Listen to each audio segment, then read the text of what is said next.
Hello friends सबाई केमन आছেন আপনারা आशा करी खूब भालो आছেন and welcome back to my channel to a new blog. রনের গরমের ছুটি পড়ার পর থেকেই মনটা খুব আকুল হচ্ছিল যে সকলকে দেখছি যে গরমের ছুটিতে দেশে যাচ্ছে, আমরাই শুধু যেতে পারছি না। তখন থেকেই ভাবছিলাম যে যাব আর যদি টিকিটটা কাটা হয়ে যায়। ঠিক দেখলাম যে অনেকগুলো দিন পর টিকিটটা কাটতে পারলাম জানেন তো। তবে আমাদের যে সময় টিকিট কাটা হয়েছে সেই সময় থেকে যাওয়ার ডেটটা কিন্তু একদম কাছাকাছি। সেজন্য কখন কি ব্লগ শুরু করব আর কিছু মাথায় নেই। এখন শুধু মনে হচ্ছে কোন সময়ে কোন খাবারটা কোথায় আছে সেগুলো সব শেষ করতে হবে। এই দেখুন কস্কো থেকে ফুচকা এনেছিলাম, সেই ফুচকা তো আবার 3টে প্যাকেট পাওয়া যায়।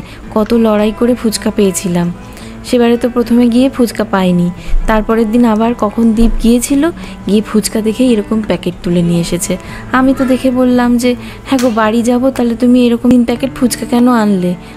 এই যে বক্সটা দেখতে পাচ্ছেন, এরকম বক্সে 3টে বক্স ফুচকা পাওয়া যায়। আসলে কস্কো তো বলেইছি যে হোলসেল দোকান, তো ওখানে তো কোনো কিছু কম পাওয়া যায় না, সেই জন্য এরকম 3টে বাক্স ফুচকা। কিন্তু ভালোই কম দাম পড়ে জানেন তো, হোলসেল বলে কথা। আর এরকমই ফুচকা যদি দোকান থেকে কিনে খেতে যাই, ওই পুর আলু তারপরে তেঁতুল জল সমস্ত কিছু মিলে যা $10 5টা ফুচকা পাওয়া যায়, তার চেয়ে এরকম ফুচকা প্যাকেট কিনে নেওয়া ভালো। আর এই দেখুন ফুচকার প্যাকেটগুলোর সঙ্গে একটা করে আবার মশলাও দিয়েছে। আমি এই প্রথম এইরকম পানিপুরি কিনলাম, মানে কস্কোর থেকে আর কি। আগে শুধু দেখেছি আর শুনেছি সকলের কাছে, তবে আজকে এই ফুচকাটা ভালো করে মাখি দাঁড়ান। এই প্রথমে আলুটাতে একটু ভাজা মশলা অলরেডি মাখাই ছিল, তার সঙ্গে আরও দিয়ে দিচ্ছি ধনেপাতা, পেঁয়াজ কুচি, কাঁচা লঙ্কা কুচি, কাঁচা ছোলা আর একটু চিনাবাদাম ভেজে দিলাম। আর তার সঙ্গে ওই কালো রঙের যে কৌটোটা থেকে যে মশলাটা দিলাম, ওটা কিন্তু আমি দেশ থেকে, ওই দেশে আমাদের বাড়ির সামনে যে ফুচকা দাদা বসেন তার থেকে নিয়ে এসেছিলাম। যে আজও ফুচকার মশলাটা রয়ে গেছে। আসলে অত খাওয়া হয় না তো রেগুলার, সেই জন্য মশলাটা রয়ে গেছে। আর ভালোই হয়েছে, ফুচকার ওই মশলাটা দিয়ে খেলে একেবারে যেন মনে হয় যে দেশের স্বাদ পাওয়া যাচ্ছে। তবে হ্যাঁ, ওখানে রাস্তায় ফুচকা যে পাওয়া যায় সেইগুলোর স্বাদ একেবারে আলাদা, অনন্য। যাক, এখন ফুচকার মশলাটা মাখা হয়ে গেছে। আর ওইদিকে তেঁতুল আমার কাছে এরকম কেনাই থাকে। তেঁতুলটা বার করে বাটির মধ্যে একটু গরম জলে প্রথমে গরম করে নিয়েছিলাম 30 সেকেন্ড। তার মধ্যে দিয়ে দিলাম একটু বিট নুন, আর ওই আলু মাখাটাতেও বিট নুন দিয়েছি, আর এমনি নুনও দিয়েছি। আর বিট নুন দিয়ে ওপর থেকে একটু লঙ্কা গুঁড়ো দিয়েছি, আর তার সঙ্গে লেবুটা স্কুইজ করে দিয়ে দিলাম। আর আলু মাখাটাতেও একটু লেবু স্কুইজ করে দিয়েছি, আর একটু লঙ্কা গুঁড়োও দিয়েছি। আর তার সঙ্গে দিয়েছি ধনেপাতা কুচি না দিলে বাবা ফুচকার আলু যেন ফুচকার আলুর মতো লাগে না। যাক, এখন আমার সমস্ত কিছু রেডি হয়ে গেছে, এবার যাই তাড়াতাড়ি করে খেতে বসে পড়ি। ও হ্যাঁ, ফুচকার সঙ্গে যেই মশলাটা দিয়েছিল প্যাকেট, ওটাও একটুখানি করে দিয়ে দিয়েছি, জলটাতেও আর আলু মাখাটাতেও।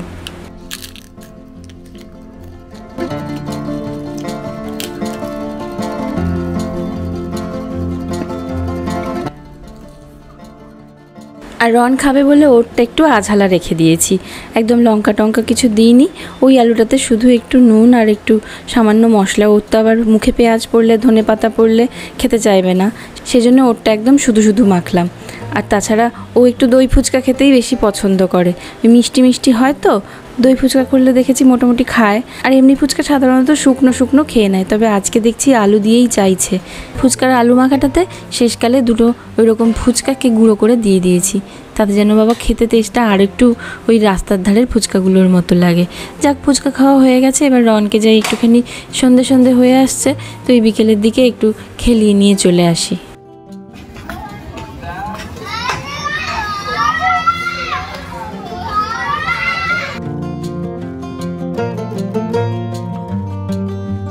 দেখতে দেখতে বেলা প্রায় অনেকটাই হয়ে গেছে।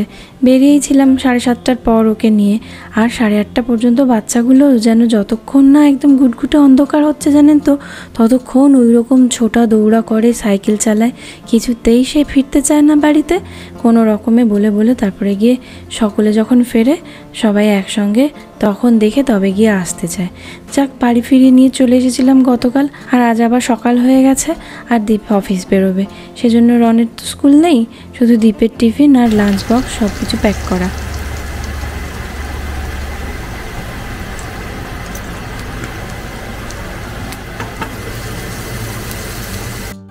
এখানে আমি সকাল সকাল একটু ইয়েলো রাইস করব, তার জন্য একটু পেঁয়াজ কুচি, তেল দিয়েছি প্রথমে, তাতে ফোড়নে দিয়েছি গোটা জিরে, লবঙ্গ আর তেজপাতা। এর মধ্যে একটুখানি দারচিনিও দেওয়া যায়, তবে আমি দারচিনিটা দিতে ভুলে গিয়েছিলাম। তার মধ্যে হলুদ দিয়ে দিয়েছি আর তার উপর দিয়ে দিলাম পেঁয়াজ কুচিগুলো। একটু ফ্রাই হয়ে আসলে তাতে দিয়ে দিচ্ছি এই বাসমতি রাইস করে রেখেছিলাম, বাসমতি রাইসটা।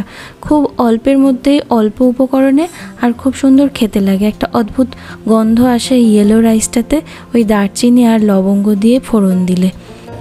স্বাদ মতো নুন দিয়ে দিয়েছিলাম আর কাঁচা লঙ্কাও দিয়ে, তার সঙ্গে একটু জল খাবারে করে দিচ্ছি, একদম নর্মাল যেটা রেগুলার খাওয়া হয়, ব্রেড আর কলা। আর গতকাল বানিয়ে রেখেছিলাম চিকেন কোরমা, সেই চিকেন কোরমা, তার সঙ্গে একটু নান আর ইয়েলো রাইস। দীপ বেরিয়ে গেল, এবার রন আর আমি থাকি পড়ে। আমরাও দুজন ওই একটু আধটু ইয়েলো রাইস, সাদা রাইসের সঙ্গে চিকেন যা রইল তাই খাওয়া হয়ে যাবে। আর এবার খাওয়া দাওয়া সেরে আবার সেই টিভির খবরের সামনে খুলে বসে পড়েছি। দেশ পেরিয়ে বিদেশের মাটিতেও, এমনকি সারা বিশ্বে প্রায় এই একই রোল উঠেছে, জাস্টিস ফর আরজি কর। কবে ধরা পড়বে দোষীরা? সত্যি যদি ভগবান বলে কিছু থাকে, তাহলে যেন অন্যান্য বারের মতো কিছুদিনের এই আন্দোলন হয়ে ধামাচাপা না পড়ে যায়, দোষীরা যেন কঠোর থেকে কঠোরতম শাস্তি পায়, এটাই আশা রাখি। যাক, আজকে মঙ্গলবার, আর মঙ্গলবার হলে জানেন তো এখানকার একটা সিনেমা হল আছে, সেখানে একটু কমে টিকিট পাওয়া যায়। এখানে তো এমনি সাধারণত সিনেমার টিকিটের দাম পড়ে ওই $18-19 করে, তবে মঙ্গলবারে সেগুলো একটু $11 থেকে $12 পাওয়া যায়। তাই জন্য আমরা চেষ্টা করি যদি কোনো সিনেমা দেখতে যাব বলে হলে ভাবি এই মঙ্গলবারটাকেই ভাবি। হচ্ছে টুইস্টার দেখতে যাব। প্রথমে ভেবেছিলাম যে ওই একটা বাচ্চাদের সিনেমা আছে সেটা যাব, কিন্তু দেখলাম যে এখন টুইস্টারটা যাওয়াই মনে হচ্ছে যে ঠিকঠাক, ওটা কখনো পরে দেখব। কিন্তু ওই যে তরকা বসাচ্ছিলাম, তো তরকাটার টমেটো দেখছি শেষ হয়ে গেছে, তো আগে টমেটো নেব, তারপরে গিয়ে সিনেমা হলে যাবো। সিনেমা হলটা আমাদের বাড়ি থেকে ভীষণ কাছে, মানে যদি চাই তাহলে পায়ে হেঁটে পর্যন্ত চলে যাওয়া যায়, এই এত কাছে সিনেমা হলটা। কিন্তু রাতে ফিরবো যেহেতু, সেই জন্য আর পায়ে হেঁটে যাবো না, গাড়িতেই যাচ্ছি। এই পৌঁছে গেছি এইখানে স্পাইসেস হাট। এখান থেকে সাধারণত কিছু দরকার লাগলে টুকটাক জিনিসপত্র কিনে নিই, সবজি। একদম আমাদের অ্যাপার্টমেন্টটা থেকে বেরিয়েই জাস্ট একটা রাস্তা ক্রস করেই আর এরকম একটা বড় প্লাজা আছে। আর সেই বড় প্লাজাটাতে জানেন তো এরকম দেশি একটা গ্রসারি শপ আছে, আর তাছাড়া আরও টুকটাক রেস্টুরেন্ট আছে, এমনি আমেরিকান গ্রসারি শপ আছে। তো এই সমস্ত কিছু আছে বলে লাগোয়া যে এই সমস্ত অ্যাপার্টমেন্টগুলো, সেগুলো আমরা যখন অ্যাপার্টমেন্ট খুঁজতে আসি সেই সময়তে দেখেছিলাম, কিন্তু সেগুলোর আবার ভালোই দাম, আবার তেমনি ডিমান্ডও। ফাঁকাই ছিল না, আবার একটুখানি বাস্তু ধরেও খুঁজছিলাম, সেই জন্য যেই মুখো চাইছিলাম সেই মুখো আবার পাচ্ছিলাম না। এই যে দেখুন না কি সুন্দর, সামনে বেরিয়েই গ্রসারি শপ, একদম হাঁটা পথে জানেন। আর এখানে তো বাবু গাড়ি ছাড়া কিছু হয় না, আর যদি সেই জায়গায় গাড়ির বদলে একটুখানি হাঁটা দিলেই এরকম দেশের মতো সবজি বাজার পাওয়া যায়, সবজি ছাড়াও আরও দৈনন্দিন রান্নায় লাগে অথবা অন্য কোনো কাজের জিনিস পাওয়া যায়, তাহলে তো মানুষজন সেই কাছাকাছি থাকারই চেষ্টা করবেন, কারণ সকলেই তো আর প্রথমে এসে সেই বাড়ি কিনে নিতে পারেন না। তাই জন্য অ্যাপার্টমেন্টে থাকলে এরকম কাছাকাছি যে সমস্ত গ্রসারি আছে বা অন্য কোনো স্টোর আছে সেই কিছু দেখেই নিতে হয়। তো যাই হোক, এই দেখুন কি সুন্দর সুন্দর সব সবজি। বাবা, এই সাদা সাদা বেগুনগুলো খুব একটা রেয়ার পাওয়া যায়, আজকে দেখতে পেয়েছি, একটুখানি নিয়ে ভাজা খেতে খুব ভালো লাগে এই সাদা সাদা বেগুনগুলো। এই জাস্ট পৌঁছে গেছি সিনেমা হলে, আমাদের একটুখানি গ্রসারি করা হয়ে গেছে। তো সিনেমা হলে পৌঁছে গেছি, বেশ আলো আছে এখন, কিন্তু যখন হল থেকে বেরোবো তখন অন্ধকার হয়ে যাবে। দীপ আর রন ভেতরে চলে গেছে ওইটা খাবার জিনিস কিনবে বলে, আমি এখন যাচ্ছি। রনের পুলোভারটা আসলে নিতে ভুলে গিয়েছিলাম। সিনেমা দেখে ফিরতে ফিরতে ওই 9টা মতো বাজলো, আর আমি এগুলো সমস্তই রেডি করে গিয়েছিলাম, এসে ঝটঝট করে কেটে নিয়েছি। শুধু টমেটোটা ছিল না বলে তখন আবার বাজারে যেতে হয়েছিল। আমি ওই আগের দিন বললাম যে এখন যেহেতু ইন্ডিয়া চলে যাব বলে খুব একটা বেশি সবজি টবজি বাড়াচ্ছি না, কারণ দেখেছি না তো ফ্রিজে জমতে থাকে, আর সেভাবে 3 জনের মধ্যে খাওয়া আর অত খাওয়াও হয় না। রনটা তো কোনো সবজি সেভাবে খায় না, ওই যেটুকু ভাতে মেখে দেওয়া হয় ওইটুকু তো পেট, তাতে যেটুকু খেলো খেলো। আর তারপর আমি আর দীপ মিলে কত খাবো, সেই জন্য অল্প স্বল্প করেই কিনছি, লাগছে, খাচ্ছি, শেষ হয়ে যাচ্ছে, আবার কিনে আনছি। তাই জন্য টমেটোটা ছিল না বলে তরকাটা বানিয়ে যাওয়া হয়নি। এবার তরকাটা একটু করে নিই। প্রথমে একটু তেল দিলাম, তাতে আদা কুচি আর রসুন কুচি আর লঙ্কা কুচি দিয়ে দিলাম আর জিরে ফোড়ন দিলাম। তার মধ্যে এবার দিয়ে দিচ্ছি পেঁয়াজ কুচি আর সঙ্গে দিয়ে দিচ্ছি ধনে গুঁড়ো, জিরে গুঁড়ো, কসুরি মেথি, টমেটো কুচি, সমস্ত কিছু দিয়ে একটুখানি কষিয়ে নেব। অবশ্যই কাশ্মীরি লঙ্কাটা কিন্তু দিতেই হবে, কারণ না হলে দেখেছি তরকার রঙটা খুব একটা ভালো আসে না। আর এই কলাইগুলো তরকার যখন আমি সেদ্ধ করেছিলাম তাতে আমি 3 রকমের কলাই ব্যবহার করেছি, মুগ কলাই, রাজমা আর একটু ছোলার ডাল। তবে আমি 3টে ডালই একসঙ্গে সেদ্ধ করেছিলাম, একটু এলাচ আর দারচিনি দিয়ে। মশলাটা একটু নুন আর সামান্য পরিমাণ জল দিয়ে ভালো করে কষিয়ে নিয়েছিলাম। তাতে যে এই কলাইগুলো ঢেলে দিয়েছি, সেই কলাইটা দিয়েও একটু সামান্য নেড়েচেড়ে নিলাম। একটু সামান্য নেড়েচেড়ে নেওয়ার পরে এবার পর্যাপ্ত পরিমাণ জল ঢেলে দিচ্ছি। জলটা আমি এখানে ততটাই নিলাম যতটা আমি মনে করলাম যে পাতলা পাতলা রাখবো। আসলে রন খাবে তো, ওই জন্য একটুখানি একটু পাতলা পাতলা করছি। আর তাছাড়া কিছুক্ষণ ফোটার পরে দেখেছি একটু ডালের জিনিস তো ঠিক বসে যায়, ওই জন্য একটু বেশি করেই জল ঢাললাম। আর এবার একটু ওপর থেকে ডিম ভুর্জি করে আর তার সঙ্গে আবার একটুখানি কসুরি মেথি দিয়ে দিলাম। তারপরে ধনেপাতা দিয়ে নেড়ে চেড়ে এখন খেতে বসে গেছি। আর সঙ্গে নিয়ে নিয়েছি কয়েকটা রুমালি রুটি, এগুলো কিন্তু ফ্রোজেন কিনে এনেছিলাম। আসলে এখানে রুমালি রুটি কিনতে পাওয়া যায়, কিন্তু সে আবার জানেন তো $5 করে পার পিস। তার চেয়ে বাবা ফ্রোজেন কিনে এনে খাওয়াই ভালো। এই ফ্রোজেন রুমালি রুটিগুলো তরকার সঙ্গে কিন্তু খেতে খুব ভালোই লাগলো। এগুলো ইন্ডিয়ান গ্রসারিগুলো থেকে কিনেছিলাম। খাওয়া দাওয়ার পরে কিচেনটা একটুখানি গুছিয়ে নিচ্ছি।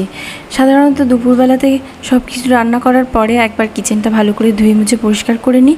তবে রাত্রিবেলাতে যেদিন আবার কিছু রান্না করি, এইসব তেল ঝোল ঝালের জিনিস, সেদিন আবার আরেকবার করে কিচেনটা পরিষ্কার করতে হয়। আর এই বাসনগুলো কিছু কিছু ডিশওয়াশারে দিই। তবে এই কড়াইটা দেখছেন না, এই কড়াইটা কিন্তু দেশ থেকে কিনে এনেছিলাম। দেশের সমস্ত বাসনই কিন্তু আমি হাতে করে মেজে নিই, কারণ দেখেছি ডিশওয়াশারে দিলে খারাপ হয়ে যায়।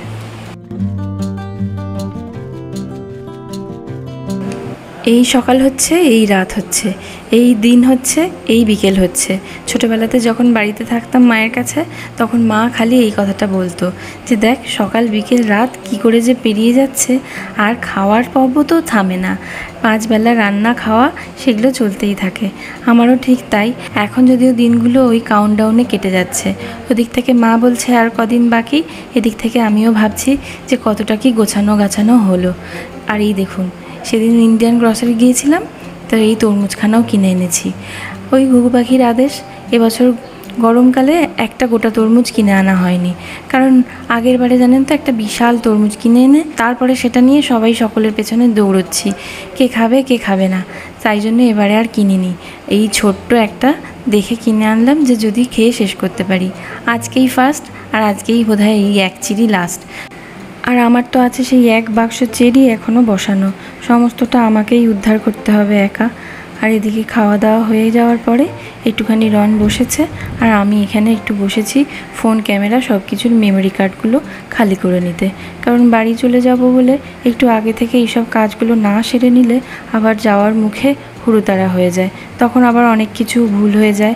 আর ফোন ভর্তি থাকলে কিচ্ছু তো তোলা যায় না।